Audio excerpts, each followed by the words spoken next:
ప్రచారం విషయానికి వస్తే అంతకుముందు నెల 15 రోజుల నుంచి కూడా అక్కడ ప్రచారం మొదలైంది. ప్రచారం చాలా విస్తృతంగా జరిగింది.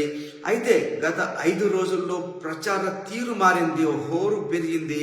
బీజేపీ నుంచి చూస్తే కేంద్ర మంత్రులు బండి సంజయ్, కిషన్ రెడ్డి, ఆ పార్టీ అధ్యక్షుడు రామచంద్రరావుతో పాటు చాలామంది ఎంపీలు, చాలామంది ఎమ్మెల్యేలు అక్కడికి వచ్చి ప్రచారం చేశారు. అఫ్కోర్స్ ధర్మపురి అరవింద్ ఒకళ్ళు ఎంపీ ప్రచారం చేయలేదు, కానీ ఆయన కూడా చెప్తున్నారు, నేను రావాల్సిన, నన్ను ఎవరు పిలవలేదు, నేను రావాల్సిన అవసరం లేదు, నేను రాకపోయినా సోషల్ మీడియా ద్వారా ప్రచారం చేస్తున్నాను, నా సోషల్ మీడియానే అక్కడికి వెళ్ళే నాయకుల కంటే కూడా ఇది నా ప్రచారమే చాలా పవర్ఫుల్ అని చెప్పి అరవింద్ చెప్తున్నారు. ఇక కాంగ్రెస్ నుంచి చూస్తే స్వయాన ముఖ్యమంత్రి రేవంత్ రెడ్డి గల్లీ గల్లీ తిరిగారు, ప్రతి డివిజన్ కూడా తిరిగారు, చాలా హామీలు ఇచ్చారు.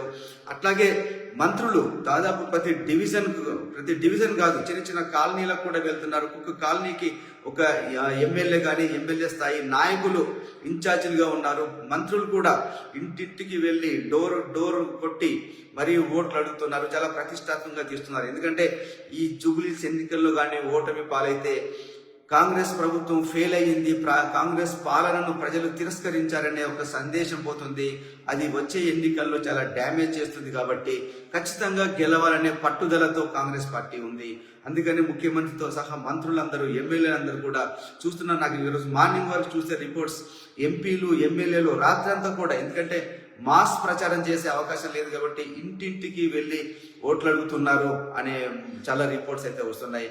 మరోవైపు చూస్తే బీఆర్ఎస్ వర్కింగ్ ప్రెసిడెంట్ కేటీఆర్ దాదాపు నెల 15 రోజుల నుంచి చాలా కాలికి బలపం కట్టుకోకుండా తిరుగుతున్నారు.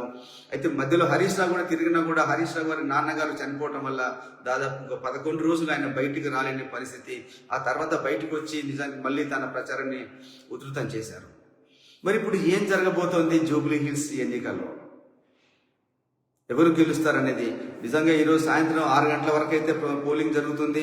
మళ్ళీ ఈ నెల 14వ తారీఖున అయితే రిజల్ట్స్ అయితే వస్తాయి. కానీ డబ్బు అయితే గెలవకూడదు, కులాలు మతాలు అయితే కాదు, కేవలం అభివృద్ధిని, ఆయా పార్టీల పనితీరుని, ఆయా పార్టీలు మీకు ఏం చేశాయి, ఏం చేస్తున్నాయి, ఏం చేస్తామని హామీ ఇచ్చాయి, దీని ఆధారంగానే ఓట్లు పడాలి. దీని ఆధారంగానే ప్రజలు ఓట్లేస్తే వాళ్ళకు మంచి భవిష్యత్తు ఉంటుంది.